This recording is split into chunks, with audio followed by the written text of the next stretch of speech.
Does your grocery bill feel like it's always high or your kitchen spending is taking over your budget? Especially with inflation, it can feel like you're sinking.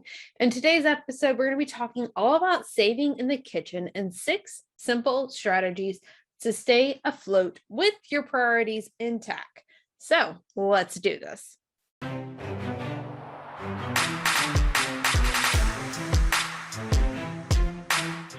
If you're looking to create the happiness, solid family life, financial security, and long-term wealth that you deserve without the guilt, frustration, struggle, or working 80-hour plus work weeks, remember to hit subscribe and then ring the bell for notifications as well. Welcome back to another episode of the Your Money, Your Life podcast. I'm your host, Aimee Cerka. Welcome to episode 5. I'm really excited to be talking about savings in the kitchen and meal planning and all of those things. Now, you probably heard Meal Planning Made Easy is officially available on sale now through Cyber Monday. So if you haven't checked that out, it's a no-brainer deal. So make sure to do that. But let's go ahead and dive in today because I think this is going to help you out. All right. So a lot of times, this is where you hear the stereotypical like budgeting, and it's important to cut costs and cut food costs. And there's certain gurus out there that talk about like living off of beans and rice to be able to save money. So is the solution to cut food costs, cut what you eat, and maybe sacrifice the more healthy items that you have just to kind of save some money, right? I don't think so, because your health is important too. And if you listen to episode 2, where we talked about making the most of the money you have, we talked about that. I even like separated out health, that it's its own category now within my budget, because we need to take care of our health and it is important. And it's just something that we need to make a priority. And again, this isn't about having a cookie cutter system. It's about making what's important to you a priority and like fitting your budget within that. So if it's important to you to have the healthy food, then I think you should have the healthy food. So let's keep buying what you love, but use these strategies to make the most of it because it still works. You might not see as like crazy difference. I mean, sure, you can spend $100 a week to feed a family of 4, which honestly, I don't know how possible that is anymore, but you used to be able to do that. And that would be like what you would see in a lot of the frugal saving spending groups. But it's not what I'm looking for. I don't know about you, but I don't want to have that. I want to be able to live life and enjoy life and just be financially savvy at the same time. Okay. So let's dive in. The first thing that I want you to do or make sure that you're doing is start buying in bulk. Sam's and Costco are, of course, the main ones. We had to put like the little disclaimer on there. Personally, I prefer Sam's, but it doesn't really matter. They both work. So this can be great, but you have to be strategic because I don't know about you, but we can go in to Sam's and impulse spend a crazy amount because you find all the cool stuff, right? So be intentional with what you're buying in bulk. Set the intention beforehand. I believe they do some sort of like curbside pickup program. Honestly, I've never utilized that. We probably go in about once a month, once every 6 weeks or so, and we just go in and I go in with the list and we're very intentional.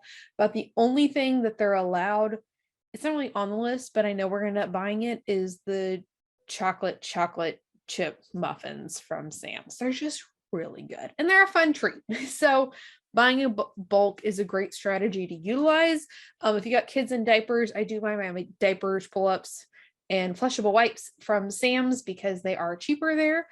The second thing that you can do to make sure that you're saving some of that hard-earned money when it comes to your groceries is grocery pickup, because we do avoid unnecessary impulse spending because of all the stuff that we grab in the store. So I don't know if you've noticed or not, if you use grocery pickup, they've realized that they've lost like money from doing this. So they've started like, oh, hey, do you want this? And half the time I do need those things. So it's kind of helpful, but at the same time, like they're trying to find ways to regain that because they've realized that we're sticking to our grocery list when we use the grocery pickup. Plus it saves you time as well. So there's a win-win. If you are going to go into the store, just a little pro tip, make sure you eat something beforehand so you're less likely to pick up the impulse spending. And my husband, if you're listening to this, you are an impulse spender. We've talked about this many times. There's nothing wrong with it, but we all impulse spend, but he is definitely one that he likes to try all the new stuff at the grocery store, which is fine because we planned for it, right? But if you eat something beforehand, you're less likely to pick up some of those things. The third one is strategic meal planning. So we need to plan in a way that you're utilizing fresh fruits and veggies. And we're going to talk all about this inside Meal Planning Made Easy. So make sure you grab that. Again, it's just a no-brainer for you to make sure you're making the most of your time and your money. But plan stuff. So maybe kale is a big one for me. So if we're going to use kale, then I can grab a head of kale and use it in like 3 different recipes, and we'll plan those close together. It doesn't necessarily have to be in the same week, but like probably within the same 10 days or so. And we're making the use of it so that I'm not having to buy kale twice, which we do end up buying kale more because kale chips are actually a hit for us. Pretty exciting. But utilize fresh veggies and fruits so that you're using all of what you've bought and not having to buy it multiple times when you really only needed it like twice. Okay. Then the next one, let's see where we at. 1, 2, 3, 4 with our kitchen inventory. This is knowing what to have so you don't buy double of things that you already had, so then you unnecessarily have double. Or on the flip side, not buying something because you thought you had it, but then you actually needed it, and then you're still out of luck, and then you can't make dinner, and then you end up going out to eat. We talk about that inside Meal Planning Made Easy as well. So it's just a simple list. It does not take a lot of time to do, especially with the strategies we're teaching. There's a standard level and then a pro level. With the pro level, like it takes so little time and it's going to be so quick for you and such a powerful tool in your tool belt. But have a kitchen inventory at a basic level that's a list of everything inside your pantry and freezer, so you know what you have on hand. We're not losing ingredients to the back of the freezer and rediscovering them when they're way past expired, right? And then the 5th one is utilizing a meal plan service. This can be a great solution. Honestly, we've never used them. Between picky kids and etc., it wouldn't actually be cost efficient for us. So you can utilize these and they can be a great cost saver.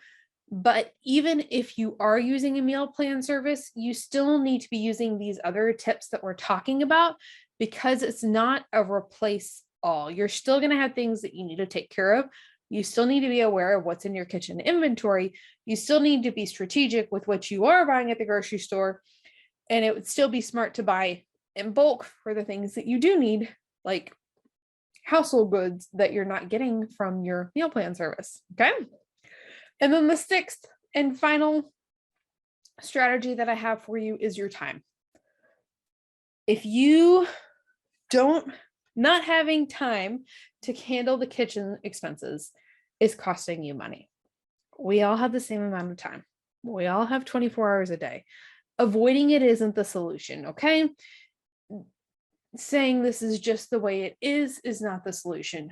We need to have a system that works for you and your family to give you back the time and money that you deserve. Now, this can be a system that's like you set up and you oversee, maintain in that CEO role, so just checking in with it. This can be a system that you teach children if they're old enough to set up, and then you're just checking in with them. This could be something that you give to your spouse. Maybe you have a family assistant that they take care of that, but somebody needs to handle the kitchen expenses. And if nobody else is going to do it, to get your time and money back, I would make it a priority, especially as costs continue to rise in inflation. It's all more important that we have these strategies and these systems in place to make the most of the money that you do have, and the money that you are spending is going to the places that you want it to go. It's becoming that much more important. So you have to take this step. You have to make it a priority. It can't sit on the back burner forever because it's costing you. The average family overspends by $7,500 each and every year. I don't know about you, but I'm guessing a large part of that comes from the grocery bill because I've seen my budget and I've seen countless others. I know that when it comes time like to the expenses, groceries are a large portion of them.